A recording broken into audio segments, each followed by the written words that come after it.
नेताजी का चश्मा। इस कहानी के लेखक स्वयं प्रकाश जी ने अपने इस पाठ के माध्यम से उन नागरिकों के योगदान के महत्व को उभारा है जो गुमनामी के पन्नों में खो गए हैं। तो देशभक्ति पर आधारित ये कहानी है। कहानी को मैं पढ़ के सुना रही हूँ। हल्दर साहब को हर 15वें दिन कंपनी के काम के सिलसिले में उस कस्बे से गुजरना पड़ता था। कस्बा बहुत बड़ा नहीं था, जिसे पक्का मकान कहा जा सके वैसे ही कुछ मकान, और जिसे बाजार कहा जा सके वैसा ही एक बाजार था। कस्बे में लड़कों का एक स्कूल, लड़कियों का एक स्कूल, सीमेंट का एक छोटा सा कारखाना, 2 ओपन एयर सिनेमा घर और एक ठो नगरपालिका भी थी। नगरपालिका थी तो कुछ न कुछ करती भी रहती थी। कभी कोई सड़क पक्की करवा दी, कभी कुछ पेशाब घर बनवा दिए, कभी कबूतरों की छतरी बनवा दी, तो कभी कवि सम्मेलन करवा दिया। इसी नगर पालिका के किसी उत्साही बोर्ड या प्रशासनिक अधिकारी ने एक बार शहर के मुख्य बाजार के मुख्य चौराहे पर नेताजी सुभाष चंद्र बोस की एक संगमरमर की प्रतिमा लगवा दी। यह कहानी उसी प्रतिमा के बारे में है, बल्कि उसके भी एक छोटे से हिस्से के बारे में। तो हल्दर साहब जो हर 15वें दिन, हर 15 डेज़ के बाद किसी कंपनी में वो काम करते थे, तो उसी काम के सिलसिले में एक कस्बे से गुजरते थे। वहाँ से उन्हें पार होना पड़ता था। कस्बा यानी जो छोटा शहर हो, और उस छोटे शहर की खासियत बताई गई है कि वहाँ कुछ पक्के मकान हैं, लड़कों का स्कूल, लड़कियों का स्कूल, सीमेंट की एक छोटी सी फैक्ट्री, 2 ओपन एयर सिनेमा घर। ओपन एयर सिनेमा घर यानी जैसे सिनेमा घर आज होते हैं वैसे नहीं, जो खुले में सिर्फ पर्दा लगा करके दिखाया जाता था फिल्म, वैसा कुछ। और एक नगर पालिका भी थी। तो म्यूनसिपैलिटी थी, तो वहाँ कुछ ना कुछ काम करवाती भी रहती थी, और उन कामों के बारे में यहाँ बताया गया है। तो इसी नगर पालिका के किसी उत्साही बोर्ड यानी जो अलग अलग डिपार्टमेंट्स होते हैं नगर पालिका के, तो किसी ऐसे बोर्ड के बारे में बात की जा रही है जो बहुत जोश में रहता है कि भाई हमें कुछ करना है। तो हो सकता है उसी ऐसे ही किसी बोर्ड के प्रशासनिक अधिकारी यानी किसी ऑफिसर ने क्या सोचा कि वो शहर के मुख्य बाजार के मुख्य चौराहे पे नेताजी की प्रतिमा लगवा देंगे। तो नेताजी की प्रतिमा लगवा दी गई, और वो संगमरमर की बनी थी, यानी मार्बल की बनी हुई थी। और ये जो कहानी है उसी प्रतिमा के बारे में है, और पूरी प्रतिमा के बारे में नहीं, बल्कि उस प्रतिमा के एक छोटे से हिस्से के बारे में है। अब आगे पूरी बात तो अब पता नहीं, लेकिन लगता है देश के अच्छे मूर्तिकारों की जानकारी नहीं होने और अच्छी मूर्ति की लागत अनुमान और उपलब्ध बजट से कहीं बहुत ज़्यादा होने के कारण काफ़ी समय ऊहापोह और चिट्ठी पत्री में बर्बाद हुआ होगा। और बोर्ड की शासन अवधि समाप्त होने की घड़ियों में किसी स्थानीय कलाकार को ही अवसर देने का निर्णय किया गया होगा, और अंत में कस्बे के इकलौते हाई स्कूल के इकलौते ड्राइंग मास्टर, मान लीजिए मोतीलाल जी को ही यह काम सौंप दिया गया होगा, जो महीने भर में मूर्ति बनाकर पटक देने का विश्वास दिला रहे थे। तो कहा जा रहा है कि मूर्ति तो लगा दी गई थी, लेकिन मूर्ति को देख करके हल्दर साहब ने ऐसा सोचा कि शायद अच्छे मूर्तिकारों की जानकारी इन लोगों को नहीं होगी, या हो सकता होगी, लेकिन ऐसी अच्छी मूर्ति बनाने के लिए लागत अनुमान यानी उसमें काफ़ी ज़्यादा पैसे, काफ़ी ज़्यादा खर्च लग जाएंगे, और जो उपलब्ध बजट होगा यानी जो उनके पास अवेलेबल जो बजट है वो इतना नहीं होगा। तो हो सकता है इन सब कारणों के कारण काफ़ी समय ऊहापोह में कि करें कि नहीं करें, ऐसी वाली स्थिति, और चिट्ठी पत्री में बर्बाद हुआ होगा। चिट्ठी पत्री में बर्बाद हुआ होगा कहने का तात्पर्य है कि ये एक सरकारी काम है, तो इसके लिए काफ़ी चिट्ठी पत्री लगती है, आगे भी खबर देनी होती है कि ये करवाया जाएगा, वो सैंक्शन होगा, तब जा कर के ये काम होगा। तो हो सकता है चिट्ठी पत्री में काफ़ी समय बर्बाद हुआ होगा, या फिर ऐसा भी हुआ होगा कि बोर्ड की जो शासन अवधि है, शासन अवधि यानी जो उसका टेन्योर होगा, हो सकता है वो समय ना रहा हो, ख़त्म होने वाला हो। तो ऐसे में स्थानीय कलाकार को, जो लोकल कलाकार होंगे, उसी के बारे में सोचा गया होगा कि चलो भाई उसी को काम दे दिया जाता है। तो हल्दर साहब ने ये सोचा कि शायद इस कस्बे में तो एक ही इकलौता हाई स्कूल है और उसके एक ही इकलौते ड्राइंग मास्टर हैं, मोतीलाल जी, तो शायद उन्हीं को ये काम दे दिया गया होगा। और मोतीलाल ने जी ने भी सोचा होगा कि चलो महीने भर में मूर्ति बनाकर पटक देंगे। मूर्ति बनाकर पटक देंगे कहने का तात्पर्य है कि भाई किसी भी तरह काम ख़त्म करके हम दे देंगे। तो 1 महीने में उन्होंने भी काम कर देने का शायद वादा कर दिया होगा। आगे, जैसा कि कहा जा चुका है, मूर्ति संगमरमर की थी। टोपी की नोक से कोट के दूसरे बटन तक कोई 2 फुट ऊंची, जिसे कहते हैं बस्ट, और सुंदर थी। नेताजी सुंदर लग रहे थे, कुछ कुछ मासूम और कमसिन, फौजी वर्दी में। मूर्ति को देखते ही दिल्ली चलो और तुम मुझे खून दो वगैरह याद आने लगते थे। इस दृष्टि से यह सफल और सराहनीय प्रयास था। तो जैसा कि बताया जा चुका है, मूर्ति जो है वो संगमरमर की, मार्बल की बनी हुई थी। और मूर्ति की खासियत क्या थी कि ये जो पूरी मूर्ति नहीं थी, ये बस्ट थी। बस्ट आप देख सकते हैं बच्चों, इसका अर्थ लिखा हुआ है पत्थर या धातु की बनी कमर से ऊपर तक की मूर्ति, यानी कमर तक की जो मूर्ति लगाई हुई होती है उसे बस्ट कहा जाता है। तो ये करीबन 2 फुट ऊंची थी और नेताजी बहुत सुंदर लग रहे थे, कुछ कुछ मासूम और कमसिन, यानी कम उम्र के नेताजी, जवान नेताजी ऐसे दिख रहे थे, फौजी वर्दी में थे। और मूर्ति ऐसी बनी थी कि जिसको देखते ही जो उनके प्रसिद्ध नारे हैं, दिल्ली चलो, और ये उनका जो प्रसिद्ध नारा है, तुम मुझे खून दो और मैं तुम्हें आज़ादी दूंगा, तो इस तरह के जो उनके प्रसिद्ध नारे हैं वो याद आने लगते थे।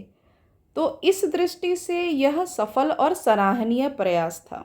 सराहनीय यानी प्रशंसनीय, यानी नेताजी की मूर्ति ऐसी बनी थी कि भाई देख के लग रहा था कि हाँ, ये नेताजी ही हैं और सभी देशवासियों को प्रेरित कर रहे हैं। देश को आज़ाद करने के लिए जो प्रेरित करते हुए उन्होंने नारे दिए थे, उन नारों की भी याद आती है। तो इस दृष्टि से, इस नज़रिए से ये जो प्रयास था काफ़ी सफल था। केवल एक चीज़ की कसर थी जो देखते ही खटकती थी। नेताजी की आंखों पर चश्मा नहीं था, यानी चश्मा तो था लेकिन संगमरमर का नहीं था। एक सामान्य और सचमुच के चश्मे का चौड़ा काला फ्रेम मूर्ति को पहना दिया गया था। हल्दर साहब जब पहली बार इस कस्बे से गुजरे और चौराहे पर पान खाने रुके, तभी उन्होंने इसे लक्षित किया और उनके चेहरे पर एक कौतुक भरी मुस्कान फैल गई। वाह भाई, ये आइडिया भी ठीक है। मूर्ति पत्थर की लेकिन चश्मा रियल। तो एक चीज़ की कसर रह गई थी, यानी एक चीज़ की कमी रह गई थी जो देखते साथ खटकती थी। और नेताजी को हमने हमेशा चश्मे के साथ ही देखा है। यहाँ पर भी चश्मा था लेकिन वो संगमरमर का बना हुआ नहीं था, एक ओरिजिनल चश्मा था जो चौड़ा काला फ्रेम का बना हुआ था। और जब हल्दर साहब इस कस्बे से गुजरे तो उनकी आदत थी वो चौराहे पर यानी जहाँ 4 रास्ते मिलते हैं उसे चौराहा कहा जाता है, तो उस जगह पर पान की दुकान थी। तो पान खाते वक्त उन्होंने इसे लक्षित किया, यानी उन्होंने ये गौर किया, उन्होंने देखा कि चेहरा तो भाई मार्बल का है पूरी मूर्ति, लेकिन चश्मा जो है वो रियल है। तो ये देखकर उनको थोड़ी जिज्ञासा भी हुई, थोड़ी मुस्कुराहट भी उनके चेहरे पे फैल गई। जीप कस्बा छोड़कर आगे बढ़ गई। तब भी हल्दर साहब इस मूर्ति के बारे में ही सोचते रहे और अंत में इस निष्कर्ष पर पहुँचे कि कुल मिलाकर कस्बे के नागरिकों का यह प्रयास सराहनीय ही कहा जाना चाहिए। महत्व मूर्ति के रंग रूप या कद का नहीं, उस भावना का है, वरना तो देशभक्ति भी आजकल मजाक की चीज़ होती जा रही है। तो आगे जाते हुए भी हल्दर साहब इसी मूर्ति के बारे में सोचते हैं और पहले तो उन्होंने ये सोचा कि भाई ये कमी रह गई, जो रियल चश्मा लगा दिया गया, लेकिन फिर उन्होंने ये सोचा कि नागरिकों का जो ये प्रयास है कि एक देशभक्त की प्रतिमा चौराहे पर लगाई जाए ताकि लोगों को उनसे प्रेरणा मिले, ये प्रयास बहुत ही प्रशंसनीय है। तो महत्व जो है वो मूर्ति के रंग रूप या कद का नहीं है कि कितने फीट की मूर्ति बनी है या किस रंग रूप की है, कितनी बारीकियों का ध्यान रखा गया, ये नहीं, बल्कि उस भावना का है। जो देशभक्ति की भावना है वो आजकल मजाक की चीज़ होती जा रही है। लोगों को इस बात का एहसास ही नहीं है कि कितने मुश्किलों के बाद, कितने लोगों के बलिदानों के बाद हमें ये आज़ादी मिली है। देशभक्ति का लोग मजाक ही उड़ाते हैं क्योंकि उन्हें इस बात का कोई एहसास नहीं। तो देशभक्त हैं हलदर साहब और उन्होंने इस चीज़ को पहचाना और कहा कि महत्व मूर्ति के रंग रूप का नहीं बल्कि इस भावना का है कि यहाँ के लोगों ने एक देशभक्त की मूर्ति लगाने की बात सोची। आगे दूसरी बार जब हलदर साहब उधर से गुजरे तो उन्हें मूर्ति में कुछ अंतर दिखाई दिया। ध्यान से देखा तो पाया कि चश्मा दूसरा है। पहले मोटे फ्रेम वाला चौकोर चश्मा था, अब तार के फ्रेम वाला गोल चश्मा है। हलदर साहब का कौतुक और बढ़ा। वाह भाई, क्या आइडिया है। मूर्ति कपड़े नहीं बदल सकती है लेकिन चश्मा तो बदल ही सकती है। तीसरी बार फिर नया चश्मा था। हलदर साहब को आदत पड़ गई। हर बार कस्बे से गुजरते समय चौराहे पर रुकना, पान खाना, मूर्ति को ध्यान से देखना। एक बार जब कौतूहल दुर्दमनीय हो उठा तो पान वाले से पूछ ही लिया, क्यों भाई, क्या बात है, ये तुम्हारे नेताजी का चश्मा हर बार कैसे बदल जाता है। तो हलदर साहब जितनी बार भी गुजरते थे वो हर बार एक नया चश्मा देखते थे। तो पहले तो उन्होंने उतना नहीं सोचा, फिर जब ये कौतुक, ये जिज्ञासा उनकी वो दबाए नहीं दबी कि भाई ऐसा आखिर होता कैसे है, तो उन्होंने ये बात पान वाले से पूछ ली कि तुम्हारे नेताजी का चश्मा बदलता कैसे है। यहाँ पान वाले के बारे में बताया गया है कि पान वाले के खुद के मुंह में पान ठूंसा हुआ था। वह एक काला, मोटा और खुशमिजाज आदमी था। हलदर साहब का प्रश्न सुनकर वह आंखों ही आंखों में हंसा। उसकी तोंद थिरकी। पीछे घूमकर उसने दुकान के नीचे पान थूका और अपनी लाल काली बत्ती सी दिखाकर बोला, कैप्टन चश्मे वाला करता है। तो ये पान वाले के बारे में बताया गया है कि वो कैसा दिखता था और किस प्रकार का व्यक्ति था। उसकी तोंद थिरकी यानी वो बड़ा सा पेट है, तो मन ही मन हंसने की वजह से उसके तोंद जो है थिरकी यानी वो वाइब्रेशन जैसा कुछ हुआ। और वो अब बताता है कि ये काम जो है कैप्टन चश्मे वाला करता है। क्या करता है? हलदर साहब कुछ समझ नहीं पाए। चश्मा चेंज कर देता है, पान वाले ने समझाया। क्या मतलब, क्यों चेंज कर देता है? हलदर साहब अब भी नहीं समझ पाए।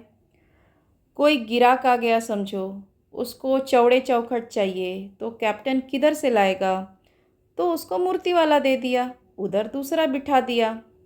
तो यहाँ जो बच्चों लिखा हुआ है गिराक, किधर, उधर, ये जिस प्रकार वो बोल रहा है उसी को दिखाने के लिए इन शब्दों का प्रयोग किया गया है। गिराक यानी ग्राहक, कस्टमर, और किधर उधर यानी कहाँ से।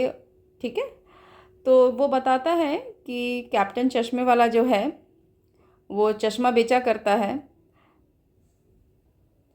उसके पास कोई ऐसा कस्टमर आ जाता है जिसे वही चश्मा चाहिए जो नेताजी की मूर्ति पर लगी हुई है, तो वो कैप्टन क्या करता है कि वो चश्मा ग्राहक को बेच देता है और वहाँ दूसरा लगा देता है। तो अब हलदर साहब को बात कुछ कुछ समझ में आ गई कि एक चश्मे वाला है जिसका नाम कैप्टन है, उसे नेताजी की बगैर चश्मे वाली मूर्ति बुरी लगती है, बल्कि आहत करती है, मानो चश्मे के बगैर नेताजी को असुविधा हो रही हो। इसलिए वह अपनी छोटी सी दुकान में उपलब्ध गिने चुने फ्रेमों में से एक नेताजी की मूर्ति पर फिट कर देता है।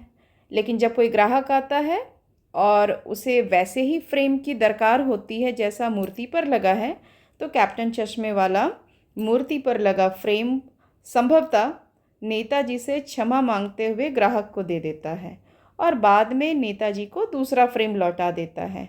वाह भाई, खूब, क्या आइडिया है। यहाँ एक बात लिखी हुई है कि संभवतः नेताजी से वो क्षमा मांगता होगा, तो ये नेताजी के प्रति उनका आदर होगा और ऐसा हल्दर साहब ने सोचा।